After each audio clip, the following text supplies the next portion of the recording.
Hey guys, welcome to Flat Top King. Hey, today is all about a breakfast hash. What do you do with leftover brisket? Brisket breakfast hash. It's going to be awesome.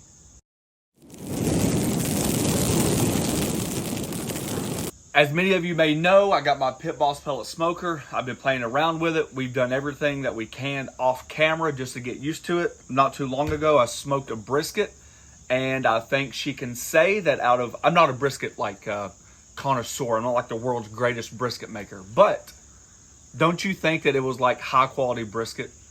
It was good, fantastic. Right. Like you didn't miss the charcoal flavor. So all the people out there swearing up and down about stick smokers and charcoal and pellets, it was just a fantastic, simple brisket. All right. So this is the deal.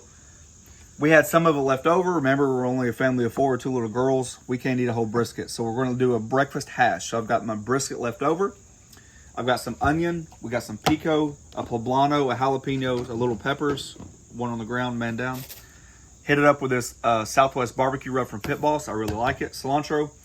And we just did a video on steak and fried potatoes, and I did all the potatoes from the raw stage on the griddle. I had a lot of comments coming back and said, hey, you should have parboiled them. A lot of comments said that.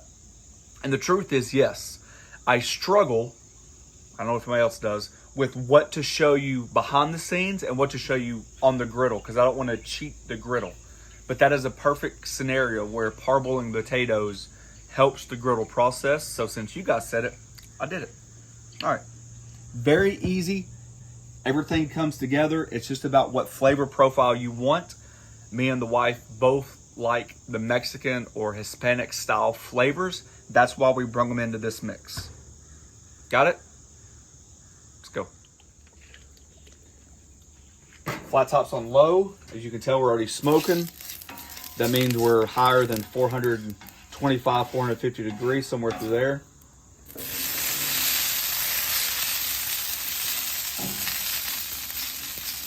I'm gonna try to do a single layer to get some crust on the bottom of the potatoes before we start turning and flipping and all that junk.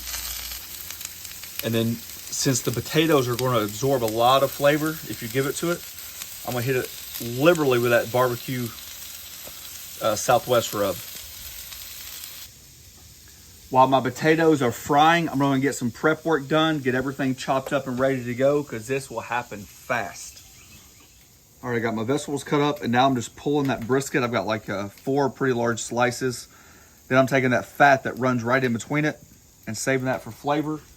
Just plop it on the griddle, letting that fat start render out.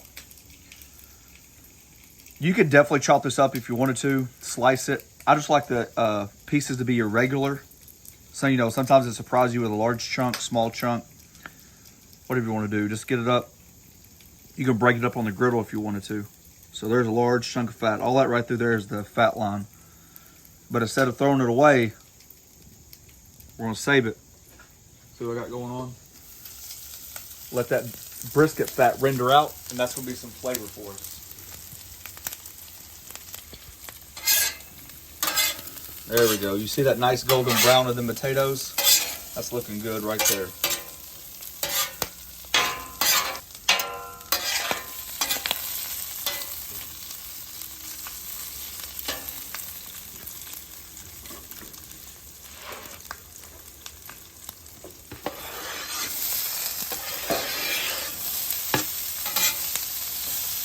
Try to get some color on my peppers and onions real quick right before we add the brisket.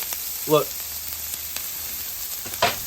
my griddle runs downhill, so if you notice, that's why I put that brisket fat up here. And so when it renders that fat out, that fat's naturally going to come down. You can see some of it down at the bottom like this. See that?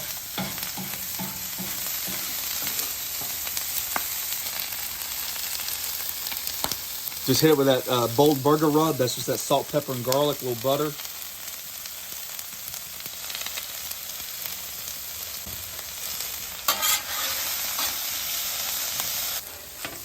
Come back and same thing. I'm going to treat this brisket just like the potatoes. Now remember, it's already cooked, so you don't want to cook it to death. It's a balance. But I do like those char crispy pieces that happen if you just let it sit. The natural fats and stuff will come out of the brisket like sausage, bacon. You know, you want to cook it the way you like it, right? That's how we like it, so that's how we're cooking it.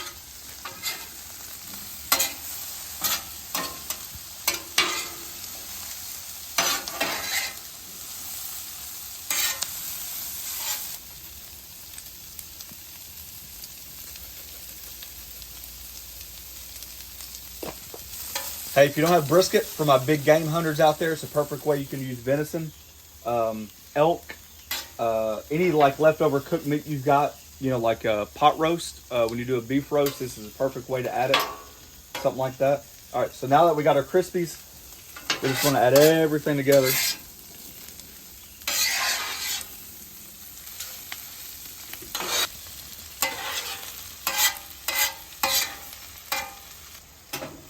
All right, I got my hash moved over to the side, cleaned off my griddle, allowed it to cool down some.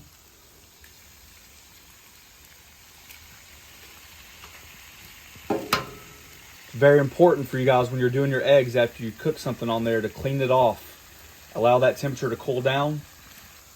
I'm gonna hit these eggs with a touch of burger rub. There you go, just like that. Now cook the eggs the way you like them. You can scramble them. Heck, you can make an omelet and put it over top. I don't care what you make. But better make sure you like what you make, because you're the one eating it. All right, guys, we always talk about personal choice. The whole time we're cooking the eggs, the whole time I had my hash setting over to the side, I basically didn't touch it. And the reason is, all that grease and all that brisket fat gets down on the bottom, and it starts creating like little crunchies. See how much darker the bottom gets? And personally, me and the wife love it. So as you can imagine, see all that? You see that? Ooh.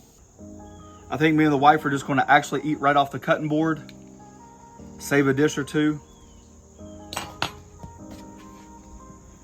Just a touch of that fresh parsley. Touch of that fresh cilantro, I think goes a long way.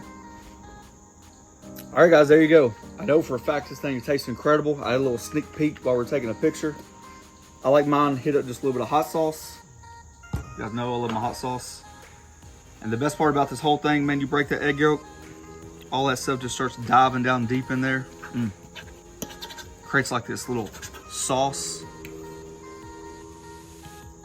The brisket, the potatoes, the eggs.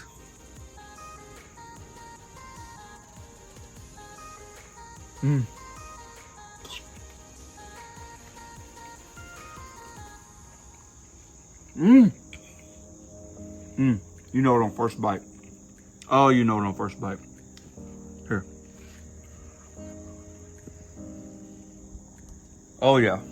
Oh yeah. I'm going to a second bite. Gonna have to hang on. This is a 2-biter before we even get started. All right, guys, there you go. Hey, absolute packed with flavor. We're about to go inside and enjoy it. If you haven't checked out our join program, it's where you guys can help out the channel. We do behind the scenes, members only videos, you name it. Check out The Griddle Grove on Facebook. It's where we connect one-on-one and where you guys show your inspiration. It's where we grab our inspiration from, and we thank each and every one of you for doing that. Last but not least, press that subscribe button, pound the notification button, share it with your friends. This one is about to go down. Fingers, fork, spoon, it don't matter, shovel. Mmm.